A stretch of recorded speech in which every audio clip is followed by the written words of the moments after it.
Dari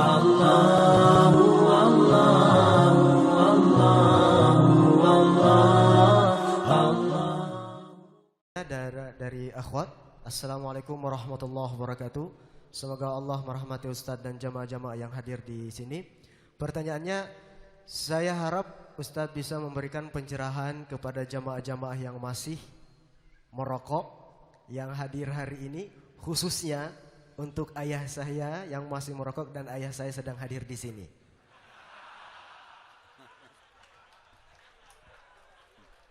Baiklah. Semua teman-teman yang masih melalui masa merokok ini, saran saya, dan setiap kali teman-teman sekalian ada nasihat yang sampai kepada Anda, maka jangan defense dulu, jangan kita mempertahankan dulu perbuatan kita, tapi coba cerna nasihat itu, pikirkan baik-baik, kemudian baru diambil keputusan 2 hari, 3 hari kemudian. Berhubungan dengan masalah rokok teman-teman sekalian, kita semua tahu, semua pemerintahan di seluruh dunia, semua dokter dan semua ulama tidak terkecuali yang berpegang pada Al-Quran dan Sunnah, betul-betul dia pegang pada dengan ilmu syar'i yang benar, pasti melarang. Makanya semua pemerintah suruh tulis. Kalaupun ada pabrik rokok, tulis rokok itu menyebabkan impoten, sakit segala macam, apalah, semua ditulis. Indonesia sekarang, dulu gambarnya orang-orang kuat, berotot segala macam, padahal belum tentu orang yang di iklan itu merokok, gitu kan.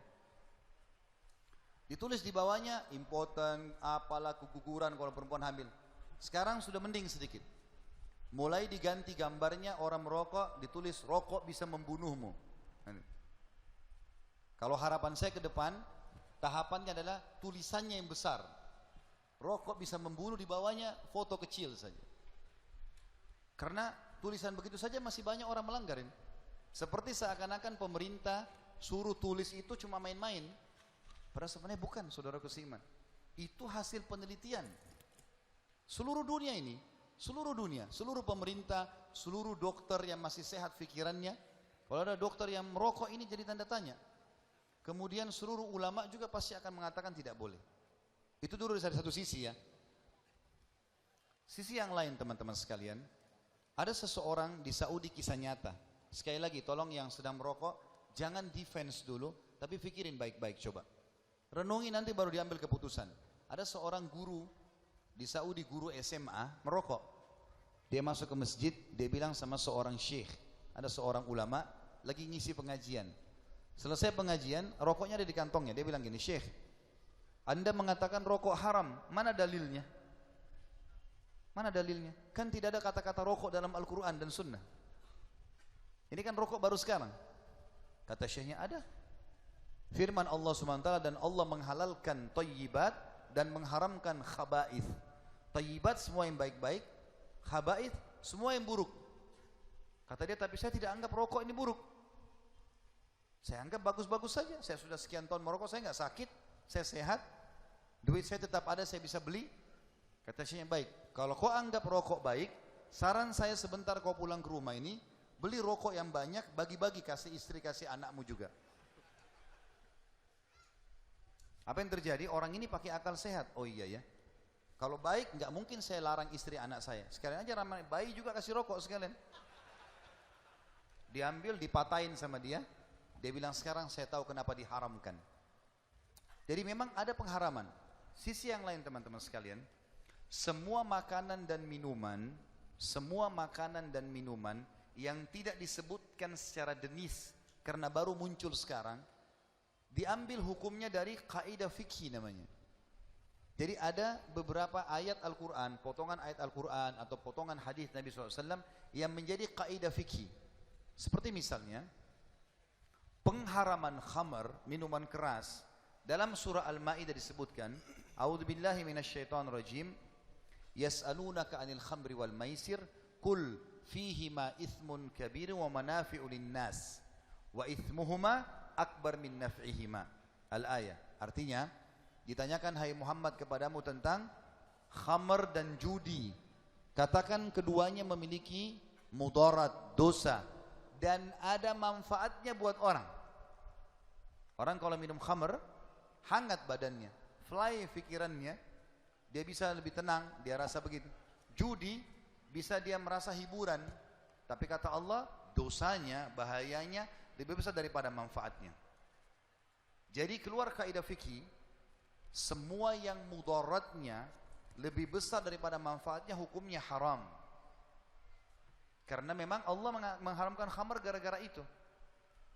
Sekarang kalau kita kembali ke rokok teman-teman sekalian, hitung atau lihat manfaat dan mudaratnya.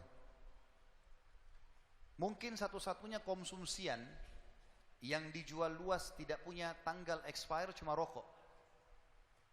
Karena memang dia berisi racun yang berbahaya, maka tidak butuh tanggal expire. Sekarang ditambah foto lagi, gambar leher yang hasil pembakaran luka segala macam gitu. Saya punya paman dulu waktu saya masih SMP di Mesir tahun 89. Saya kebetulan numpang di rumah beliau. Semoga Allah jaga beliau. Waktu itu beliau masih merokok, sekarang alhamdulillah sudah ditinggal. Dia panggil saya waktu saya masih SMP, dipanggil saya masih kelas 3 SMP, waktu itu dipanggil, Khalid sini. Hati-hati jangan pernah merokok. Alhamdulillah saya tidak merokok sama sekali. Dia bilang, jangan pernah merokok. Mau lihat hasilnya rokok ini? Bahayanya. Dia bilang, paman, Ammi pun mau berhenti. Tapi saya butuh waktu saja, ini sekarang akan berhenti.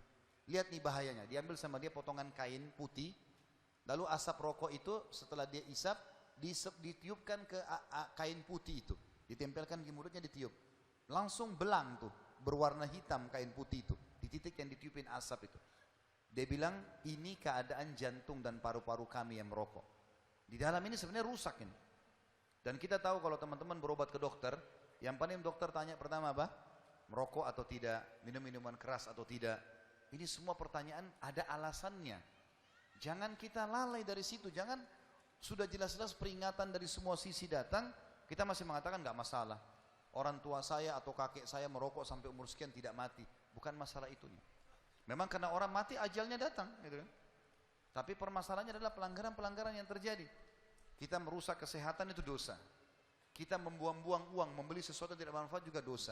Belum lagi istri dan anak perokok pasif. Pasif bahaya. Secara medis itu lebih berbahaya bagi orang yang merokok.